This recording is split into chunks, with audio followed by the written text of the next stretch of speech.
A very warm welcome to all my viewers on my YouTube channel English by Umesh Guru.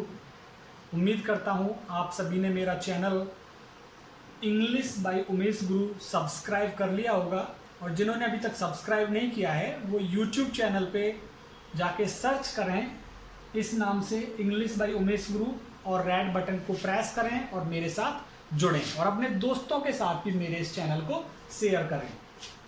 Subject verb agreement, ये हमारा topic चल रहा है लगातार। जैसा सब्जेक्ट उसका एग्रीमेंट वर्ब के साथ होना है, जैसा सब्जेक्ट वैसी वर्ब होनी है। सब्जेक्ट एक वचन तो वर्ब भी एक वचन रखनी है, सब्जेक्ट बहुवचन तो वर्ब भी बहुवचन रखनी है।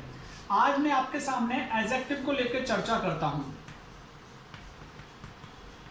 एडजेक्टिव से पूर्व दी का प्रयोग हो, आर्टिकल दी, डेफिनेट आर्टिकल कहा जाता है इसको,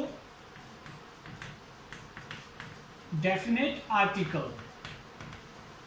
यदि किसी एडजेक्टिव से पूर्व डेफिनेट आर्टिकल का प्रयोग हो तो वहां आने वाली वर्ब या हेल्पिंग वर्ब प्लूरल होगी। ये चीज आप क्लियर कर लें। कोई भी एडजेक्टिव आए उसके पूर्व यदि डेफिनेट आर्टिकल दी लगा हुआ है तो ये दोनों चीजें मिलकर होल क्लास को रिप्रेजेंट करती हैं, पूरी की पूरी क्लास। एडजेक्टिव क्या होता है? एडजेक्टिव को मैं आपको बता देता हूं। जैसे कि यहां पे मैंने होम लिख दिया। होम क्या है? नाउन है।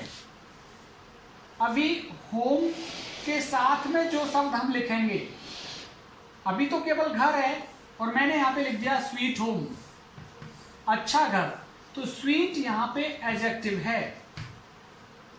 तो जो शब्द संज्ञा के साथ जुड़कर उसके अर्थ को बढ़ा दे, जैसे मैन, मैन क्या है? यहां पे नाउन है।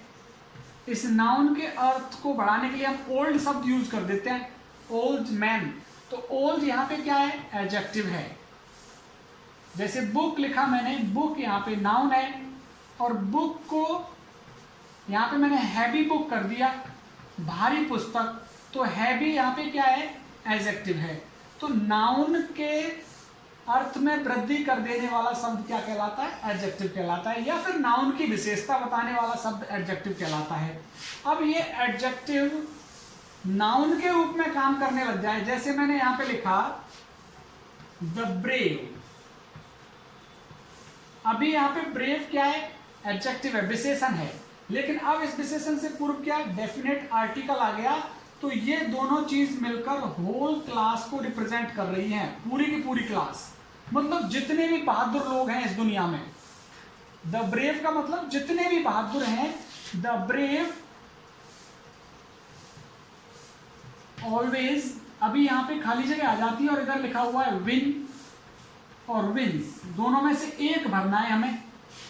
तो यहां पे हमको पता लग गया कि एडजेक्टिव से पहले क्या आ गया? डेफिनेट आर्टिकल आ गया। और हमारा रूल कहता है एडजेक्टिव से पहले डेफिनेट आर्टिकल आ जाए तो वहां पे आपको बहुवचन हेल्पिंग वर्ब का यूज करना है।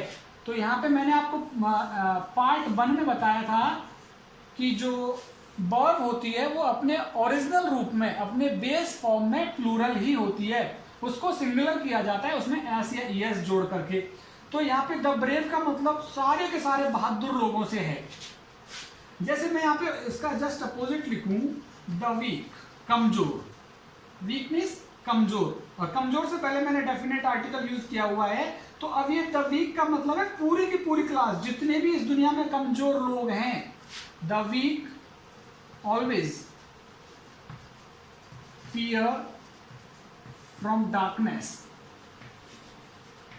कमजोर हमेशा अंधेरे से डरते हैं।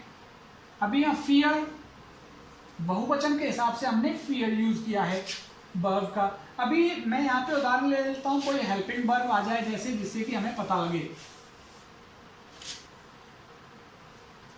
द स्ट्रॉन्ग हैव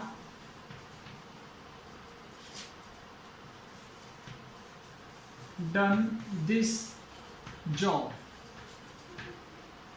तो द स्ट्रॉन्ग स्ट्रॉन्ग यहाँ पे एडजेक्टिव है, उससे पूर्व नाउन आ गया, तो यहाँ हेल्पिंग वर्ब हमारी कैसी आई है, प्लूरल। जैसे द इंटेलिजेंट,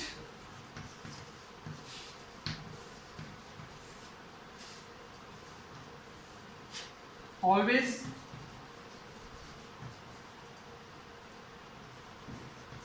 हेल्प अदर्स, बुद्धिमान हमेशा दूसरों की सहायता करते हैं। यहां पे भी जैसे मैं कहूं द रिच, रिच एडजेक्टिव है, रिच के साथ मैन जोड़िए आप, मैन नाउन है तो द रिच, यहां एडजेक्टिव और डेफिनेट आर्टिकल आ गया, तो ये पूरी क्लास को बता रहा है जितने भी धनवान लोग हैं। द रिच आर ऑलवेज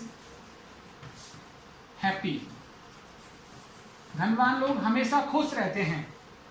तो कितने ही एडजेक्टिव आ जाएं, उन एडजेक्टिव से पूर्व यदि डेफिनेट आर्टिकल लगा हुआ है तो वो पूरी क्लास को बताते हैं। द पुअर ऑलवेज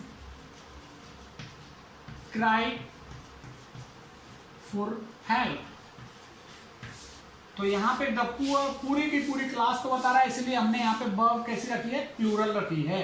तो ये आपको क्लियर हो गया होगा कि जब भी कभी एडजेक्टिव से पहले आर्टिकल आ जाता है तो वहां पे हम क्या करते हैं, उसको पूरी क्लास वो दर्शाता है, तो प्लूरल हेल्पिंग वर्ब हम यूज करते हैं।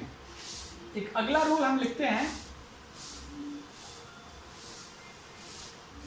यहां पे मैं लिखता हूं ए नंबर ऑफ प्लस नाउन, और एक दूसरा है the number of plus noun.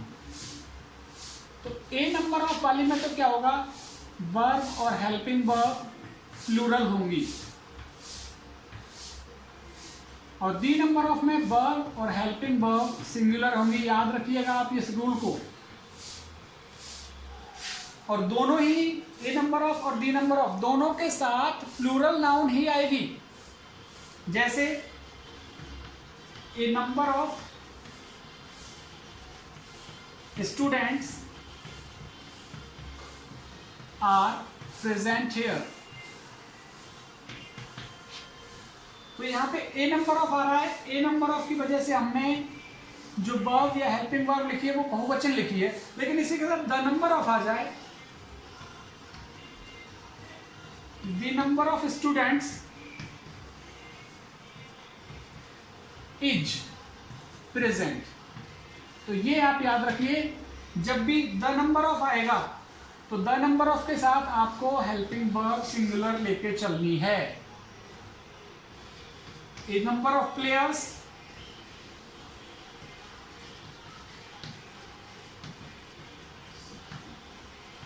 Have been retired, तो यहां पे ए नंबर ऑफ आया हुआ है, तो ए नंबर ऑफ की वजह से हमने क्या लगाया हुआ है, हेल्पिंग वर्ब प्लूरल लगाई हुई है। तो इस रूल को आप अपने दिमाग में क्लियर कर लीजिए कि ए नंबर ऑफ आएगा तो अपन को एक बहुवचन हेल्पिंग वर्ब और वर्ब लेनी है, और यदि दी नंबर आता है तो दी नंबर के साथ में हमें हेल्पिंग वर्ब और वर्ब को कैसा लेना है, एक वचन लेना है। ये रूल आप बिल्कुल क्लियर करें। एक दूसरे रूल पे मैं बात करता हूं, मच। मच के साथ अनकाउंटेबल चलता है,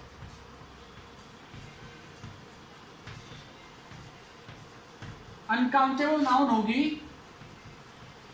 तो हेल्पिंग वर्ब या वर्ब, हेल्पिंग वर्ब सिंगुलर होगी, और अनकाउंटेबल के साथ सिंगुलर ही आता है। जैसे much milk has been taken,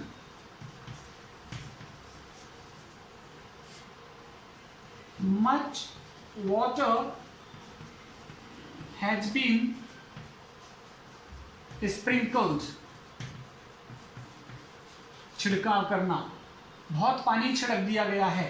तो मच के साथ जो नाउन आती है वो अनकाउंटेबल आती है ऑब्वियसली, तो अनकाउंटेबल नाउन मच के साथ जैसे ही आपको हेल्पिंग वर्ब लगानी होगी तो वो कैसी लगानी होगी, सिंगुलर यूज करनी होगी। अभी मैं एक रूल यहां पे आपके साथ क्लियर करने वाला हूं, ये भी बहुत इंपॉर्टेंट रूल है।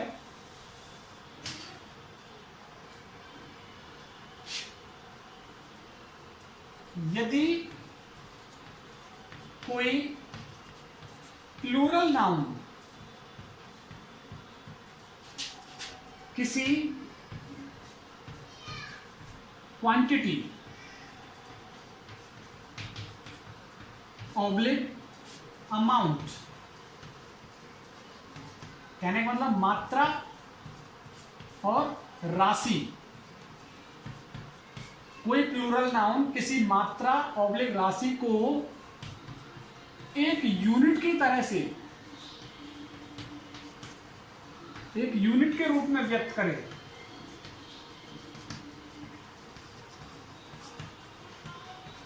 तो वर्ब, हेल्पिंग वर्ब सिंगुलर होगी। तो यहां पे मात्रा और राशि देखनी है हमें, क्वांटिटी, किसी चीज की क्वांटिटी और किसी चीज की मात्रा वो राशि देखनी है हमें। जैसे मैं कहूं 20 years, 20 years is a long period. तो 20 ईयर्स 20 साल एक लंबी अवधि है। तो अब एक लंबी अवधि एक यूनिट के रूप में व्यक्त हो रही है। ये 20 साल कैसे हो रही है? एक अवधि के रूप में हो रही है। अभी लेकिन मैं इसको ऐसे लिख दूं 20 ईयर्स खाली जगह है in this village.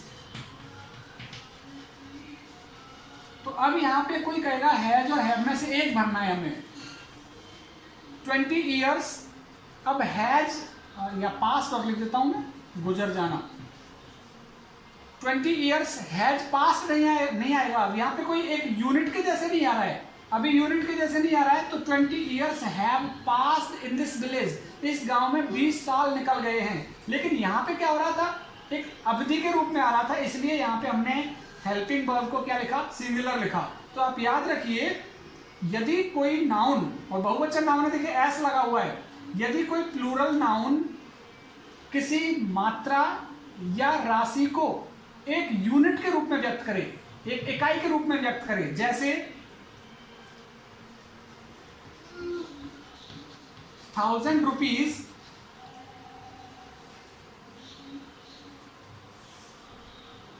Is a good amount. 1000 रुपए एक अच्छी राशि है, ठीक है। 1000 रुपीज अभी यहां पे अ गुड अमाउंट आ गया, एक इकाई के रूप में आ गया। लेकिन इसी को मैं ऐसे ले लेता हूं 1000 रुपीज हैव बीन वेस्टेड, 1000 रुपए बर्बाद कर दिए हैं। तो यहां पे 1000 रुपए बर्बाद कर दिए, तो यहां हैव आ रहा है। तो ये मैं अंतर के लिए लिख रहा हूं कि आप अंतर यहां समझ सकें कि जब एक यूनिट के रूप में आएगा, a good amount, a long period, एक इकाई के रूप में आएगा तो आपको एक वचन लेना है। और यदि वो इकाई के रूप में नहीं आ रहा है तो फिर आपको इसे बहुवचन के रूप में ही लेना है। जैसे मैं यहां पे लिखूं 30 kilometres is a long distance. 30 kilometre एक लंबी अवधि है, एक लंबी अवधि है। तो यहां पे हमने क्या लिखा? इज। लेकिन यहां पे मैं लिखता हूं यहां पे 30 kilometres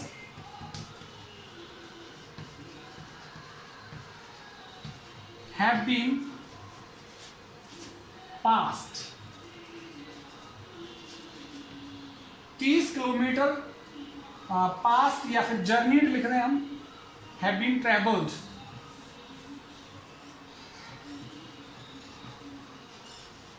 thirty kilometres have been travelled, 30 kilometre की यात्रा कर चुके हैं। तो यहाँ पे 30 किलोमीटर्स की यात्रा आ रहा है, तो यहाँ पे हमने हैव बीन लगा रहे हैं। लेकिन वो ए के रूप में आ रहा है, एक इकाई के रूप में आ रहा है, तो वहां पे हम सिंगुलर हेल्पिंग वर्ब का यूज कर रहे हैं। तो ये डिफरेंस आपको क्लियर रखना पड़ेगा कि यदि वो एक इकाई के रूप में आ रहा है तो आप एक वचन लगाएं, यदि वो इकाई के रूप में नहीं आ रहा है तो फिर वहां आपको बहुवचन का ही यूज करना पड़ेगा। एक और हम एक रूल लिख सकते हैं noun plus proposition plus same noun बराबर verb oblique helping verb singular. तो ये कहने का मतलब एक जैसी नाउन यदि आती हैं, जैसे man after man has come, तो यहां पे क्या हो रहा है, मैन और मैन के बीच में प्रेपोजिशन आया हुआ है, उस प्रेपोजिशन की वजह से हमने यहां पे हेल्पिंग वर्ब कैसे लिखी है, सिंगुलर लिखी है। जैसे का आफ्टर का हैज रीच्ड,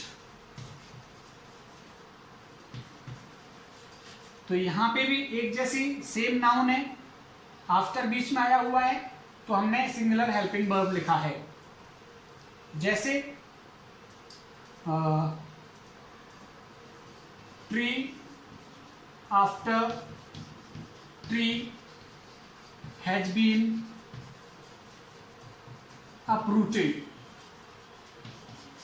उखाड़ दिए हैं, पेड़ के बाद पेड़ उखाड़ दिए हैं, तो यहां पे ट्री और ट्री आ रहा है, एक जैसी नाउन यहाँ प्रपोजिशन से जुड़ी हुई है, तो हेल्पिंग वर्ब कैसी आ रही है, सिंगुलर आ रही है।